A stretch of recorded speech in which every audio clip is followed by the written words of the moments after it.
सत श्री अकाल सारिਆਂ ਨੂੰ जी। ਅਸੀਂ पंजाब फाइनेंशियल रूल ਦੀ इंट्रोडक्टरी सीरीज शुरू की हुई है। ਅੱਜ इस इंट्रोडक्टरी सीरीज ਨੂੰ कंटिन्यू रखते हुए पंजाब फाइनेंशियल रूल ਦਾ 9th चैप्टर मिसलेनियस चार्जेस करांगे।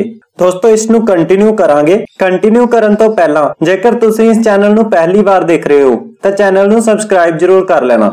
इस चैप्टर ਨੂੰ दो सैक्शनस ਵਿੱਚ ਵੰਡਿਆ ਗਿਆ है। पहला सैक्शन है रिफंड्स जिसनू रूल 9.1 तो लैके 9.3 कवर करते हैं। इसका दूसरा सैक्शन कंपनसेशन फॉर लैंड जिसनू रूल 9.4 तो लैके 9.5 कवर करते हैं।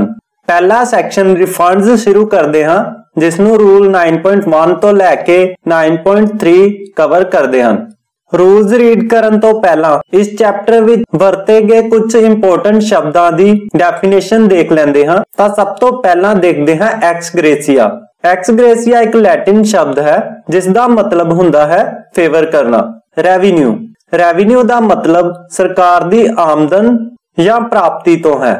रूल 9.1 सब रूल ए विच लिखा गया है कि कंपिटेंट अथॉरिटी बिल दे ऊपर ही ਜਾਂ अलग पत्र राही भी रिफंड दी सैंक्शन कर सकती है।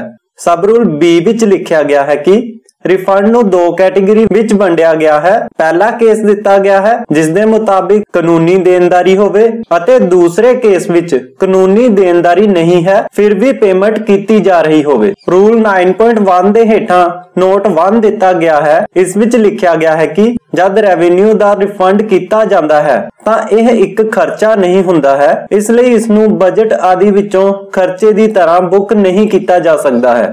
नोट 2 विच लिखा गया है कि जेकर रेवेन्यू प्राप्त होने तो पहला ही माफ कर दिता जाता है तां इसनू डिमांड विच कमी दी तरह समझिया जावेगा, यानी कि रिडक्शन इन डिमांड ट्रीट किया जावेगा। रेवेन्यू प्राप्त हो जाने तो बाद इसनू वापस कर देना रिफंड समझिया जाता है। रूल 9.1 सब rule C which over refund नू रोकण लई की उपराले कीते जा सकते हैं बारे लिखा गया है। इस विच लिखा गया है कि जब रिफंड कर दिता जाता है तां हर डॉक्यूमेंट जो इसकी प्राप्ति विखांदा होवे उपर इसदे रिफंड दा नोट देना हुंदा है। इसदे रिफंड वोचर ते सर्टिफिकेट की रिसीट वोचर ते इसदे रिफंड दा नोट दे दिता गया है भी देना हुंदा है।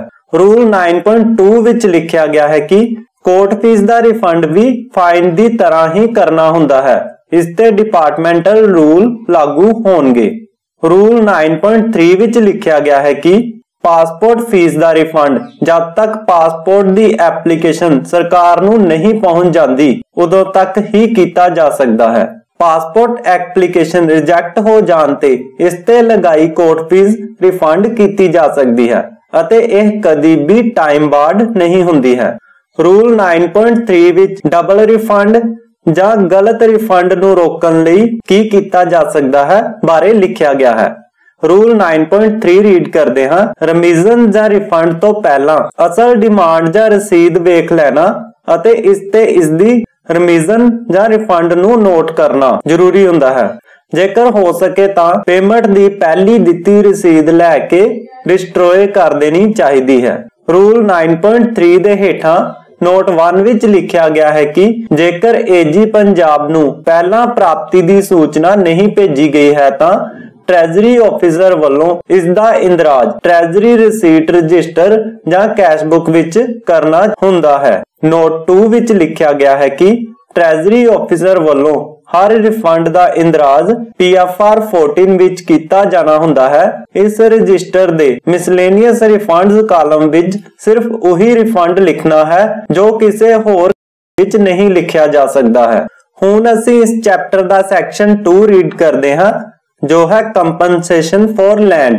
इसनू रूल 9.4 तो लैके 9.5 कवर करते हैं। रूल 9.4 विच लिखा गया है कि लैंड कंपनसेशन संबंधी rule Punjab financial rule volume 2 दे अपेंडिक्स 12 विच लिखे गए हैं। इस विच यह भी लिखा गया है कि अपेंडिक्स 2 दे हेठां नोट्स भी पढ़ ले जान जिन्हां मुताबिक डिफेंस सर्विसेज वालों किसी केंद्र दे विभाग दी बिल्डिंग दी वरतों बिना रेंट कीती जा सकती है। इस दे नाल ही विभाग वालों डिफेंस सर्विसेज दी बिल्डिंग आदि बिना रेंट तो वरतों संबंधी भी लिखा गया है। ਨੌਨ ਰੈਜ਼ੀਡੈਂਸ਼ੀਅਲ ਪਰਪਸ ਅਤੇ ਕਮਰਸ਼ੀਅਲ ਡਿਪਾਰਟਮੈਂਟ ਅੰਡਰਟੇਕਿੰਗਸ ਨੂੰ ਇਸ ਰੂਲ ਤੋਂ ਬਾਹਰ ਰੱਖਿਆ ਗਿਆ ਹੈ। ਰੂਲ 9.5 ਰੀਡ ਕਰਦੇ ਹਾਂ।